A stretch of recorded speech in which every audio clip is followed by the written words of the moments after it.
All right, y'all, welcome back to another episode. Today we are going to talk about some updates on the border, as well as the fact that Disney seems to be completely committed to the bit. They are dead set on destroying Star Wars, which is super fun. Both of those topics are going to probably amount to a very short episode, but what can I say? It was a very slow news week. But as always, I am your host, Noelle. This is Just Say No. Let's get into it.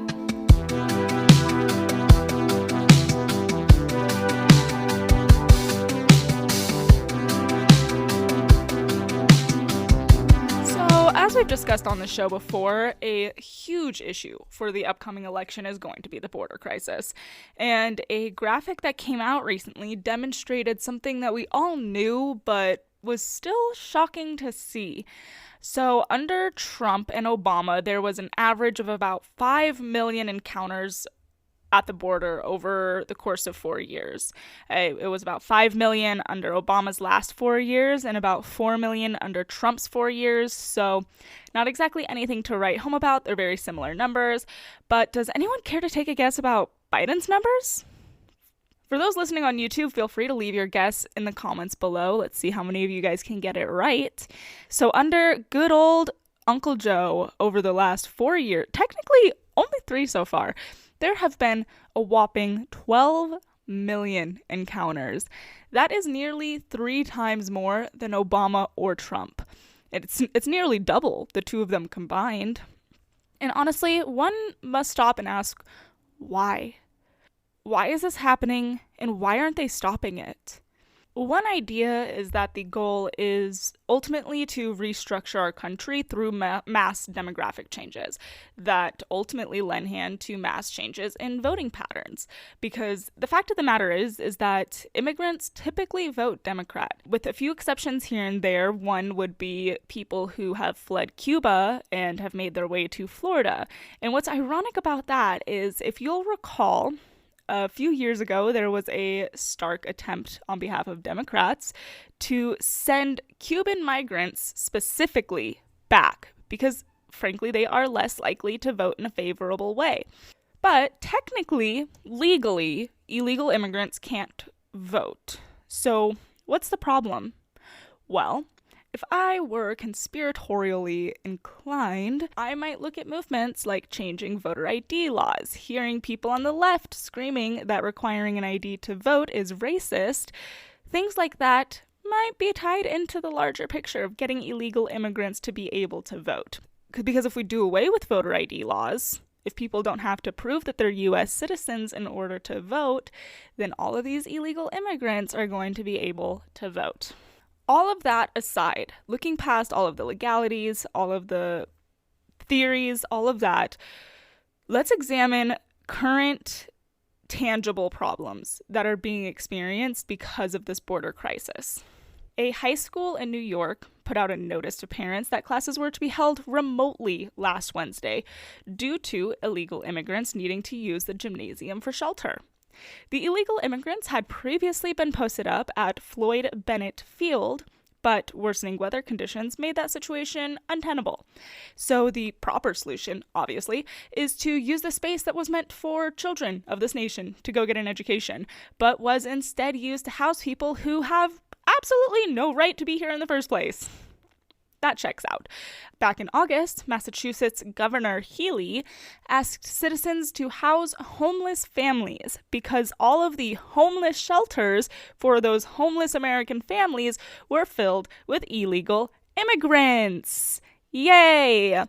The institutions and systems in place to take care of Americans are unavailable to Americans because people, let me be precise, people who are in active violation of our law by being here are using them all up. O'Hare Airport is another example in Chicago that has sectioned off portions of the airport itself to house illegals. So people waiting for a flight can't sit and enjoy themselves because there are illegal immigrants sleeping on the chairs. Really fun, really great job. At our border, I can't go to and from Mexico without my passport, but our border agents can't do anything about the thousands crossing each day. That doesn't make much sense to me. Does that make much sense to you? Personally, I don't know.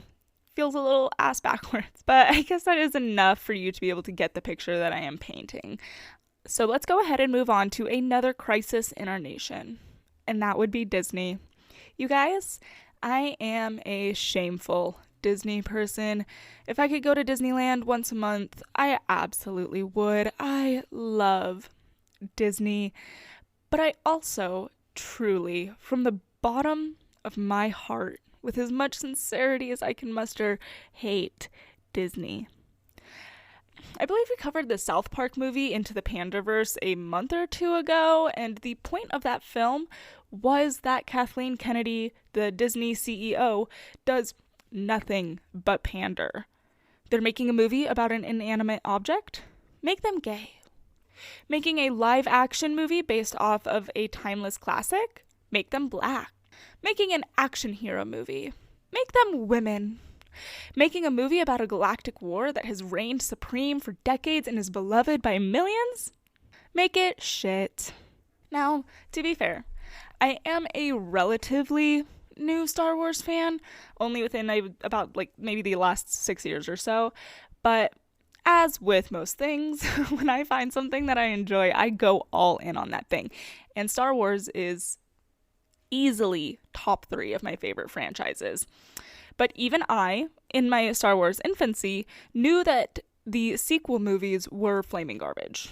And in full transparency, I have only seen each of them once.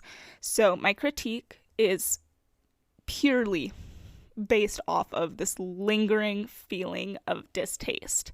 However, it is a mutually shared feeling throughout other fans of the franchise, so I'm going to go ahead and say that I am correct.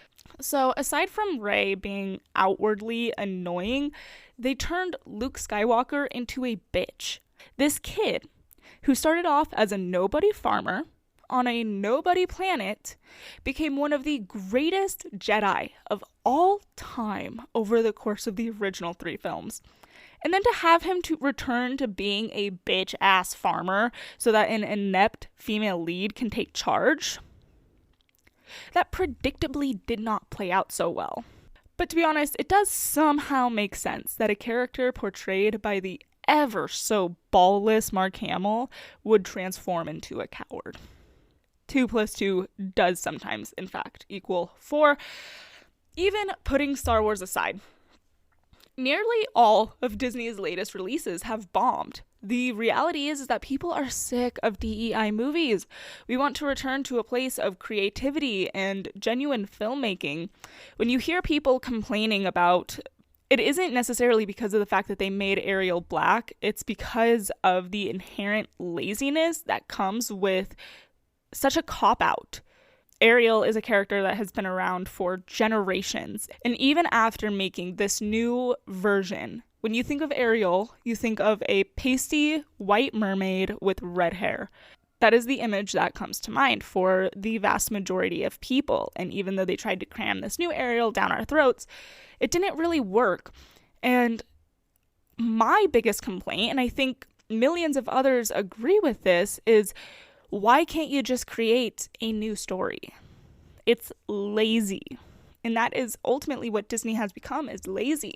But anyways, returning to the complaint immediately at hand, they announced recently that a Canadian filmmaker, Aubin Chenoy, is going to be directing one of the upcoming Star Wars films. I believe, from what I've heard, this is going to be a new trilogy, and it's going to take place 20 or so years after Rise of Skywalker, and it's going to star dearly beloved Rey, and she's going to be trying to put the Jedi Order back together. So that summary alone, I think we can assume that it's going to be garbage, but let's continue anyways. Shocking to nobody, Aubin Chenoy is a loony, annoying, woke woman. That's just what we wanted. And this is where I'm a little bit confused, you guys, before we get too far into the specifics of why this woman is insufferable. How is Disney not getting the hint? Because at the end of the day, Disney is still a company. It is still a business. And to some degree, they need to be paying attention and caring about their bottom line. And their bottom line, they're bleeding money. People are not going to see their films. They are putting so much money into these movies, and they're not even making back what they put into the movies, let alone making a profit. And it's because they keep putting out these DEI and this very specific style of movie, and people are sick of it, and yet they keep doing it. If you have theories, leave it down in the comments down below. Do you guys think that they sincerely just don't recognize the problem, or are they just going down with the ship? I don't understand. But we got to stop getting sidetracked. So Oben Chinoy was praised as the first female of color to be directing a Star Wars film. Do me a favor real quick. Answer in the poll down below if you give a shit if the director of Star Wars is a woman or someone of color. I don't. I just want a good movie. I just want good content, which we have not gotten. And we are not going to get. So she spoke about how it is, quote, about time a woman shaped the franchise, end quote. And it is giving the same energy as Jennifer Lawrence saying that she was the first female lead in an action movie. So let's start with the obvious. She says it's about time a woman shaped the franchise. So episodes 4 through 6... we have Leia Organa, who is the leader of the rebellion. The leader. It is not Luke. It is not Han Solo. It is Leia.